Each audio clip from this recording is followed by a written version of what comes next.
आज मैं अपने चैनल के माध्यम से आप लोगों को चंपारण सत्याग्रह के बारे में बताऊंगा। आइए जानते हैं। चंपारण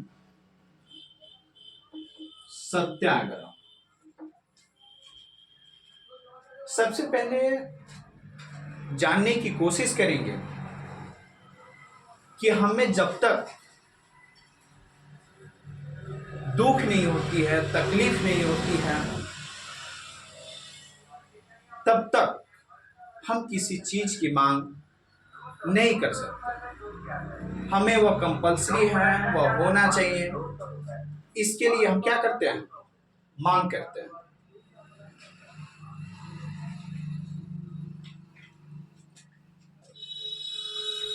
चंपारण सत्याग्रह होने के पीछे कुछ कारण है। अंग्रेजों द्वारा इस चंपारण की धरती पे नील की खेती कराई जाती थी। नील की खेती, इसकी खेती, नील की खेती कराई जाती थी। और इस चंपारण के किसानों को यह करना उचित नहीं लगता था, क्योंकि नील की खेती करने से चंपारण के किसानों को पेट नहीं भर पाता था। क्योंकि आज भी हम भारतवासी कृषि पर निर्भर हैं।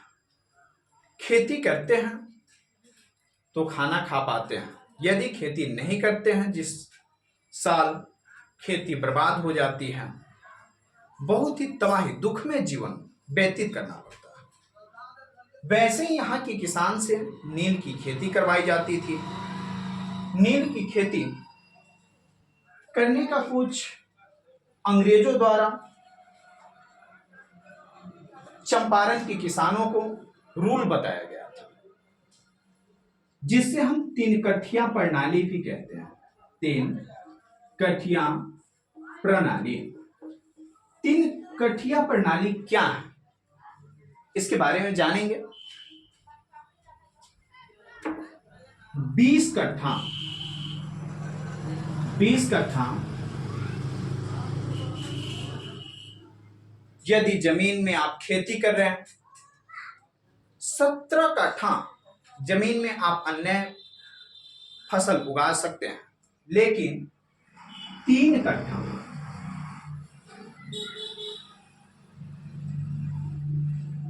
जमीन पे जो है नील की खेती की जाती थी, और वो भी अंग्रेजों के गाइडलाइन के अनुसार। अंग्रेज जैसे गाइड करते थे, उस तरह से नील की खेती करना पड़ता था यहाँ के किसानों को। यहाँ के जो किसान थे काफी गुस्सा, क्रोध में आ चुके थे, लेकिन कुछ कर नहीं पाते थे, क्योंकि उनके ऊपर तरह तरह के रूल लग चुके थे। 1916 ईस्वी में चंपारण की ही एक बड़े जो किसान राजकुमार शुक्ल, राजकुमार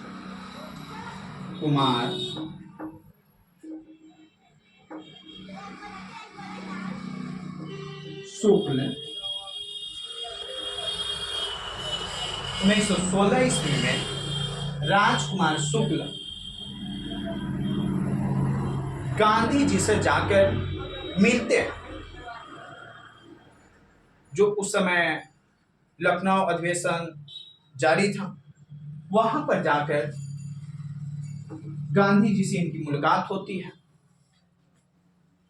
और ये चंपारण के बड़े किसान राजकुमार शुक्ल जी इन चंपारण की सभी समस्याओं को गांधी जी को बताते हैं कि गांधी जी, एक बार आप चंपारण में आ जाए और वहां की किसानों को देखिए।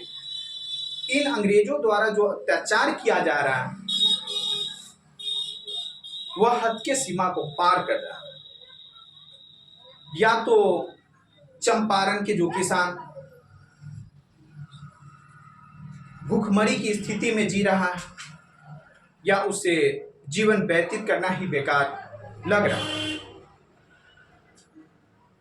गांधी जी कहते हैं ठीक है, चंपारण आकर हम इन सभी परेशानियों को देखेंगे, इस पे विचार करेंगे।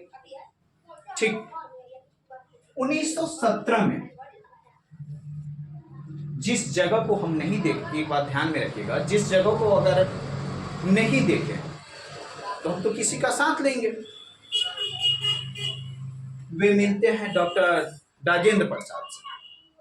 डॉक्टर राजेंद्र प्रसाद को फिर ये बात बताते हैं कि एक किसान है चंपारण के, राजकुमार शुक्ल जी, देखिए इस तरह की बात बताएं। डॉक्टर राजेंद्र प्रसाद भी कहते हैं कि वो चंपारण जो डिस्ट्रिक्ट है, जो चंपारण है, वह हम लो से यहाँ यानी जीरा दे वहां से कुछ ही दूर है। नहीं होता है तो चलिए हमारे साथ, हम लोग भी चलेंगे और उस दौरान वहां पे हम भी चलेंगे आपके साथ। गांधी जी कहते हैं ठीक है। और साथ साथ एक और पर्सन अनुग्रह नारायण सिंह भी उनके साथ चलते हैं और चंपारण आते हैं। चंपारण में कुछ अंग्रेजों द्वारा रूल लगा होता है। कागजाती मामला जो भी होता है वो गांधी जी अच्छी तरह से समझ लेते हैं। 1917 ईस्वी में चंपारण के किसानों को इकट्ठा करते हैं और इकट्ठा करने के दौरान कहते हैं कि जिस तरह से सत्याग्रह करेंगे, ये आंदोलन जो करेंगे, आप अपनी भागीदारी निभाइएगा। चंपारण के कुछ ऐसे किसान थे अनएजुकेटेड के कारण, यानी किसान तो अनएजुकेटेड ही उस समय थे, लेकिन फिर भी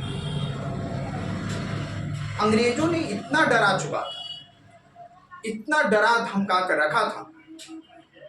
चंपारण के किसान जल्दी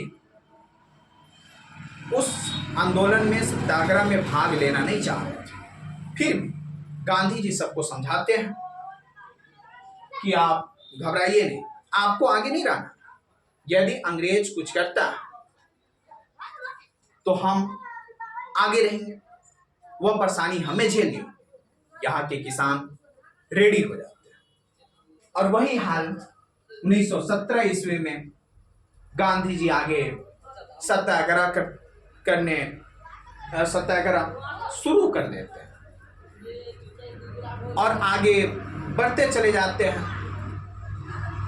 जो अंग्रेज के कुछ उस समय के जो प्रशासनिक व्यवस्था थी, डीएम वगैरह मना करते। तो एक सबसे बड़ी बात यह भी थी कि गांधी जी वकालत की पढ़ाई कर चुके थे। कोर्ट में जब भी अगर पेशी की जाती है, कोई मुजरिम को हो, चाहे उसके बाद के अगर कुछ भी हो, तो सबसे पहले वकील ही एंट्री करते हैं। वो तो खुद वकील थे और वकील को एक प्रशासन यानी कोई पुलिस गिरफ्तार नहीं कर सकती है, क्योंकि वकील दिन रात कोर्ट कचहरी का ही चक्कर है हमेशा। और यहां से जो होती है 1917 में गांधी जी चंपारण सत्याग्रह करते हैं और इनको जो है बहुत ही अच्छा रिजल्ट मिलता है।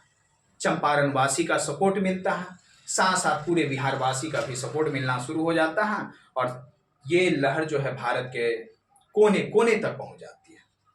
धन्यवाद।